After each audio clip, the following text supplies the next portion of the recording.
Top quality और consistent performance के लिए सिर्फ सिल्वर पंप्स। टॉप क्वालिटी और कंसिस्टेंट परफॉर्मेंस के लिए सिर्फ सिल्वर पंप्स, नाम याद रखना। भारतरत्न डॉक्टर बाबासाहेब आंबेडकर यांची आज 134वी जयंती आहे आणि आपण बघू शकतो या जयंतीच्या पार्श्वभूमीवर नागपुरातील दीक्षाभूमी परिसरामध्ये बाबासाहेबांच्या अनुयायांची मोठी गर्दी आपल्याला या ठिकाणी पाहायला मिळते। सगळ्यात महत्त्वाचं म्हणजे बँड पथकाचं सादरीकरण जे आहे ते या ठिकाणी पाहायला मिळते। नागपूर जिल्ह्यामध्ये आज दीक्षाभूमी, संविधान चौक आणि ड्रॅगन पॅलेस या ठिकाणी बाबासाहेबांच्या जयंतीचे विविध कार्यक्रम जे आहेत ते आयोजित केलेले आहे।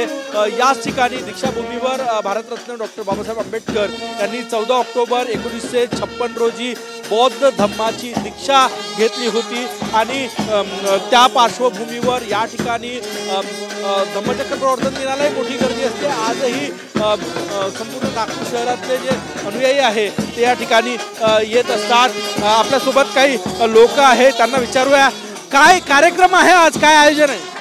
आज का कार्यक्रम बहुत अच्छा है, बहुत काम किया इसमें, अम्बेडकर में अच्छा काम किया इसमें, दीक्षा भूमि का बहुत अच्छा है, इसमें दीक्षा दिवस के वो भी ये कार्यक्रम है बहुत अच्छा है। आप या दीक्षा भूमी आए हैं? या नक्कीच आपण हे दृश्य या ठिकाणी बघू शकतो। मोठ्या प्रमाणात लोक जे आहे ते या ठिकाणी आलेले आहे आणि हे बँड पथकाचं सादरीकरण करून भारतरत्न डॉक्टर बाबासाहेब आंबेडकर यांना अभिवादन केलं जात आहे का आगळ्या वेगळ्या पद्धतीनं आपण हे दृश्य या ठिकाणी बघू शकतो।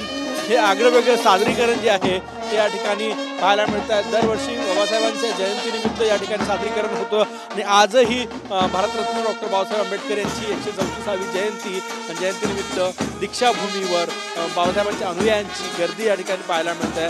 बँड पथकाचं सादरीकरण आहे। कॅमेरामॅन साईसह गजानन उमाटे, TV9 मराठी नागपूर।